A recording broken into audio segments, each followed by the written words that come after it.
ಹೇಳಿದ್ದಾರೆ. ನಾವು ಪರಮಾಣು ಎಂದರೆ ನೋಡೋಣ.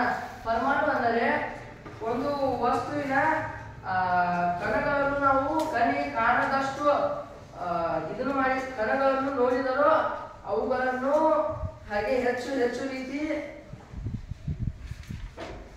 ಅತ್ಯಂತ ಚಿಕ್ಕ ಕಣವು ದೊರೆತ ಮುಂದೆ ಅದನ್ನು ಹಂಗೆ ವಿಭಜಿಸಿದರೆ ಅದು ಸಣ್ಣ ಕಣ್ಣಿಗೆ ಕಾಣದಷ್ಟು ಕಣ ದೊರೆಯುತ್ತದೆ.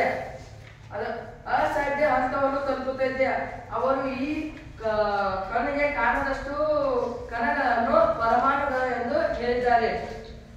ಸರಿಸುಮಾರು ಇದೇ ಅವಧಿಯಲ್ಲಿ ಪುರಾತನ ಗ್ರೀಕ್ ತತ್ವಜ್ಞರು ಪ್ರೊಮೆಥೇಯಸ್ ಮತ್ತು ಲೀಸ್ಪಸ್ಟ್ ಅವರು ಒಂದು ವೇಳೆ ದ್ರವ್ಯವನ್ನು ವಿಭಜಿಸುತ್ತಾ ಸಾಗಿದಂತೆ ದೊರೆಯುವ ಕಣಗಳ ಮತ್ತೆ ವಿಭಜಿಸಲಾದ ಹಂತವನ್ನು ತಲುಪುತ್ತದೆ ಎಂದು ಪ್ರತಿಸಿದ್ದಾರೆ.